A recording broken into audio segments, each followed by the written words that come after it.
¿Quién pues de estos tres te parece que fue el prójimo del que cayó en manos de los ladrones?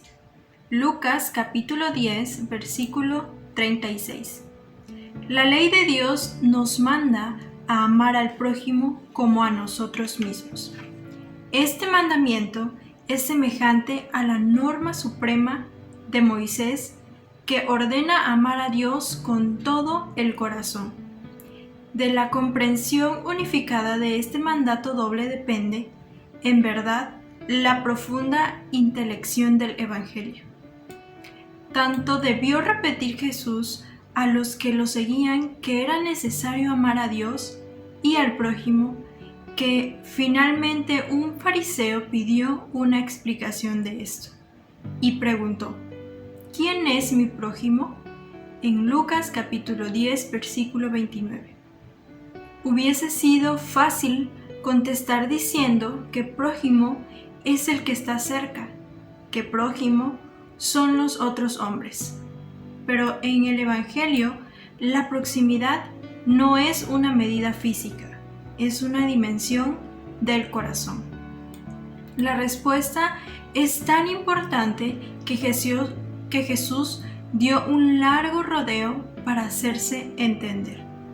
Él contó una parábola que debió extrañar a los judíos de aquel tiempo, porque hablaba de las bondades de un hombre de Samaria. Ese samaritano ayudó con delicadeza y con sus bienes a un desgraciado que había sido atacado cuando caminaba de Jerusalén a Jericó. Un sacerdote, en cambio, y un levita que pasaron por el mismo lugar siguieron su marcha sin molestarse con ese ser que parecía muerto. Curiosamente, al contar esta parábola, Jesús no hacía sino narrar su propia historia. Él era el buen samaritano. Él vio que había entre nosotros mucha gente herida y mutilada, que había pobres y humillados, que había muchas personas solas y extraviadas. Él percibió que pocos en este mundo se acercaban de verdad a los sufrientes, porque estos no son prójimo de nadie. Él percibió que en este mundo, a pesar de la cercanía física, había distancias y abismos muy profundos que separaban al hombre de su hermano. Entonces, él decidió llenar esos abismos. Él, que compartía el ser de Dios, decidió compartirlo con la humanidad que estaba abandonada. Jesús se hizo samaritano y se detuvo en el camino que bajaba de Jerusalén a Jericó. Y en un recodo de esa ruta estaba también yo. Estábamos también nosotros. Él quiso hacerse cercanía de todos los que lloran. Él se hizo prójimo. Jesús, con su ejemplo y con su propia vida, cambió la perspectiva de este fariseo que preguntaba por su prójimo.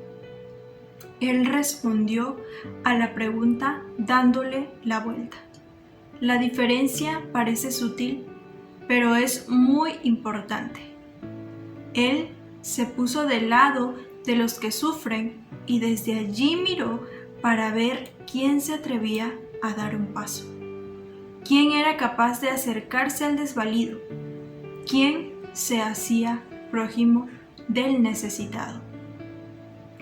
En lugar de preguntar quién era prójimo del samaritano, preguntó quién se hizo prójimo del que estaba herido. Por eso, no interesa tanto saber quién es mi prójimo, cuanto mirar al cielo y ver si yo me hago prójimo de él, saber a quién me acerco yo. La verdadera pregunta no es quién es mi prójimo, sino quién lo es del que está en necesidad. ¿De quién me hago prójimo? ¿Por quién me preocupo? ¿A quién le doy mi tiempo? ¿Por quién corro riesgos? ¿A quién socorro?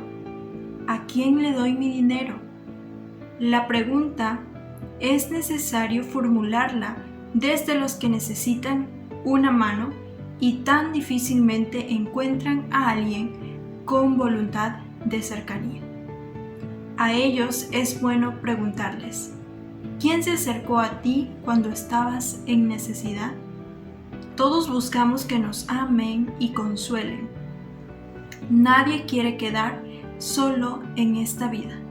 Y Jesús nos invita a salir de nosotros, a cambiar la perspectiva y buscar no tanto mi propia compañía, sino que nadie quede solo. El problema no es saber quién está cerca mío, sino de quién me hago yo prójimo. Si el samaritano hubiese pensado en sus derechos, en su cansancio o en sus necesidades, si hubiese mirado el mundo desde sí mismo, el herido no hubiese tenido jamás prójimo alguno y, curiosamente, el mismo samaritano hubiese seguido solo su camino. ¿Quién se hizo prójimo del herido? Esta es una pregunta esencialmente cristiana y el Señor vuelve hoy a formulárnoslas a nosotros. Es importante centrar la vida en el otro y no en mí mismo. Iniciar la aventura de acercarnos a los demás, de preocuparnos por ellos, de hacerlos de verdad prójimos nuestros. Jesús se hizo prójimo mío. Él asumió mi vida. Él tuvo la iniciativa de acercarse. Yo fui importante para Él y Él me invita hoy a hacer lo mismo por mi hermano. ¿De quién nos estamos haciendo prójimo? Que el Señor les bendiga, amados hermanos. Amén.